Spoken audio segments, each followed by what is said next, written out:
नमस्कार दोस्तों, मैं हूं आपका दोस्त विक्रम सिसोदिया और आप देख रहे हैं सिंपल समाचार। देश की एक बड़ी खबर से आपको रूबरू करवाने जा रहे हैं। देश की फिलहाल सबसे बड़ी खबर है पश्चिम बंगाल के संदेश खाली से। संदेश खाली 24 परगना नॉर्थ, जो पश्चिम बंगाल का जिला है, कोलकाता से जुड़ा हुआ है। यहाँ का जो घटनाक्रम है पिछले 5 फरवरी से इतना ज़्यादा अखबारों में, मीडिया में सुर्खियों की वजह बना हुआ है।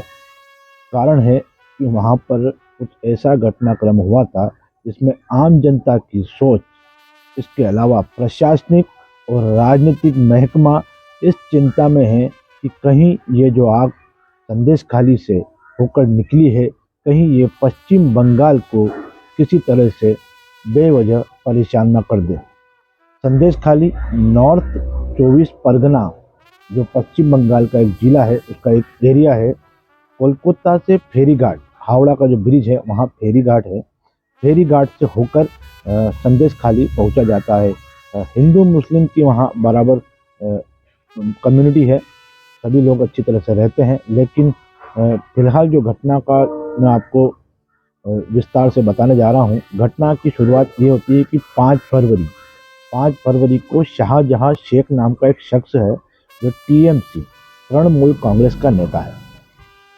तृणमूल कांग्रेस का जो नेता है शाहजहां शेख, उसको केंद्र सरकार से की जो संस्था है, भ्रष्टाचार निरोधक संस्थान, जिसे प्रवर्तक निदेशालय कहा जाता है, शॉर्ट नेम है ईडी की टीम 5 फरवरी को संदेश खाली पहुंचती है शाहजहां शेख को गिरफ्तार करने के लिए। शाहजहां शेख को गिरफ्तार करने का कारण ये था कि वहाँ उस एरिया में राशन घोटाला हुआ है और उसमें शाहजहां शेख की भूमिका जो है वो नज़र आती है। क्योंकि शाहजहां शेख जो है वो तृणमूल कांग्रेस का नेता है और उसके जो समर्थक हैं वे भी तृणमूल कांग्रेस से जुड़े हैं। तो जैसे ही ईडी टीम के अधिकारी शाहजहां शेख को संदेश खाली एरिया में गिरफ्तार करने के लिए पहुंचते हैं, तो वहाँ के जो उनके समर्थक हैं वे ईडी अधिकारियों पर हमला कर देते हैं। अब हमले के बाद जो ईडी अधिकारी हैं वे वापस पहुँच जाते हैं। ऐसा लगता है कि ये भाजपा की जो केंद्र सरकार है और पश्चिम बंगाल की टीएमसी, दोनों के बीच का जो मिसअंडरस्टैंडिंग है, या दोनों के बीच में जो अदावत है, या दोनों की जो अलग अलग विचारधारा है, ये उसकी लड़ाई है। लेकिन 8 फरवरी को जो घटनाक्रम सामने आता है उसमें ये पता चलता है कि ये तृणमूल कांग्रेस या भाजपा की आपसी लड़ाई नहीं है। इसके अंदर कुछ ऐसा छुपा है जो समाज को जानना ज़रूरी है। 8 फरवरी को महिलाएं संदेश खाली में विरोध प्रदर्शन करती हैं कि शाहजहां शेख को गिरफ्तार किया जाए। वो इतना उग्र प्रदर्शन करती हैं कि पुलिस वहां पहुंचती है और पुलिस और उनके बीच में, महिलाओं के बीच में झड़प होती है। यहाँ तक कि आंसू गैस के गोले भी छोड़े जाते हैं। उसके बाद 9 फरवरी को महिलाएं जो है वो उग्र रूप धारण कर लेती हैं और शाहजहां शेख के एक समर्थक हैं, उनके पार्टनर भी बताए जाते हैं, अबू शिजरा के 3 पोल्ट्री फार्म पर महिलाएं पहुंचती हैं और उसे आग के हवाले करके नेस्तनाबूद कर देती है। जब 9 फरवरी को महिलाएं इतना उग्र रूप धारण करती हैं तो पता चलता है कि महिलाएं जो इतनी उग्र क्यों हो रही है, महिलाओं का इस तरह उग्र रूप धारण करने का कारण क्या हो सकता है। और हम सभी जानते हैं कि महिलाएं जो है वो उग्र रूप तभी धारण करती है जब उनकी आत्मा कलपती है या उनकी आत्मा के साथ चोट पहुंचती है। 9 फरवरी को माजरा यह बनता है कि महिलाएं जो है वो आरोप लगा रही हैं कि हमारे साथ यौन उत्पीड़न हुआ है। शाहजहां शेख जो टीएमसी का नेता है, उसके लोग हमारी महिलाओं को उठाकर ले जाते हैं, उसके अलावा उनके साथ उत्पीड़न करते हैं और सुबह लाकर छोड़ जाते हैं। बहुत ही गंदा आरोप है और इस पर टीएमसी की जो सरकार है उसे विचार करने की ज़रूरत है। टीएमसी ने अपने जो ब्लॉक, जो संदेश खाली का जो ब्लॉक है, टीएमसी का जो वहाँ ब्लॉक अधिकारी है, अध्यक्ष है, उसे पद से फिलहाल हटा दिया है।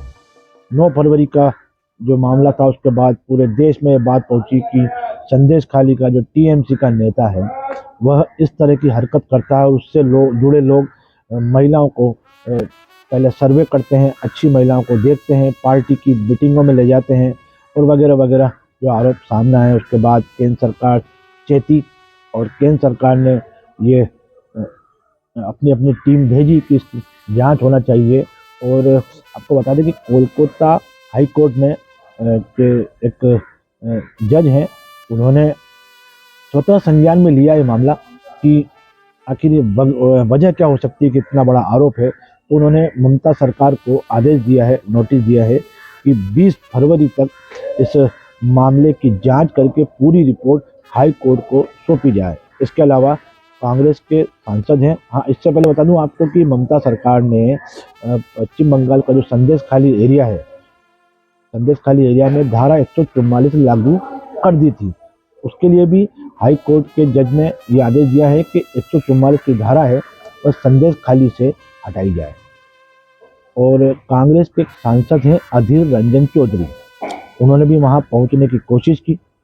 राज्यपाल भी वहां दौरे पर गए और उन्होंने वहां की महिलाओं से बात की, जो भी आरोप महिलाओं के सामने आए।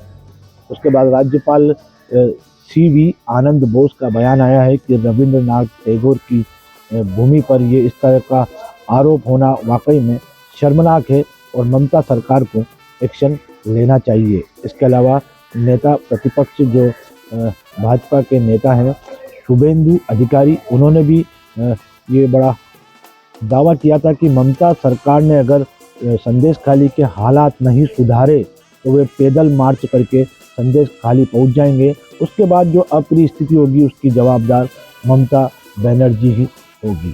तो इस तरह का घटनाक्रम फिलहाल पश्चिम बंगाल के 24 नॉर्थ परगना यानी बशीरहाट लोकसभा क्षेत्र है, उसी का यह एरिया है संदेश खाली।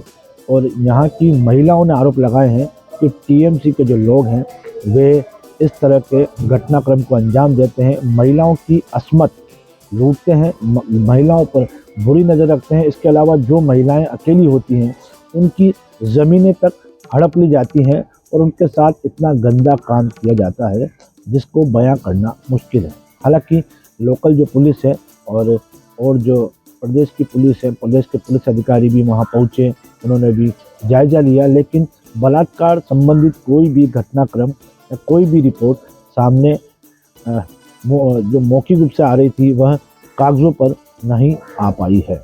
इसके अलावा जो बीजेपी के नेता हैं मिथुन चक्रवर्ती, हालांकि वे बीमार हैं, लेकिन उनका भी बयान आया है कि यह जो हो रहा है संदेश खाली में टीएमसी के राज में, यह अच्छी बात नहीं। इधर टीएमसी की जो सरकार है उसकी जो मुख्यमंत्री है ममता बनर्जी, उनका कहना है कि यह सब भाजपा का किया कराया है। भाजपा बेवजह का माहौल बना रही है, नफरत का माहौल बना रही है। यहाँ तक कि उन्होंने यह भी कहा कि भाजपा दंगे करवा रही है। यह तो ममता बनर्जी का बयान है। इसके अलावा शुभेंदु अधिकारी जो नेता प्रतिपक्ष हैं, उनका ये कहना है कि अभी तक जो भी आरोप है वो टीएमसी के नेताओं पर आए हैं। पुलिस और प्रशासन जो है वो उन्हें अप्रत्यक्ष रूप से मदद कर रहा है। जिन लोगों पर आरोप है उन्हें मदद कर रहा है, जिसकी वजह से वहाँ के हालात सुधर नहीं पा रहे हैं। फिलहाल ये जो जानकारी है ये 17 फरवरी तक की है और जो भी जानकारी नई अपडेट आएगी हम आपके बीच में पहुंचाने की कोशिश करेंगे। फिलहाल के लिए इतना ही, इजाज़त दीजिए। विक्रम सिसोदिया, सिंपल समाचार।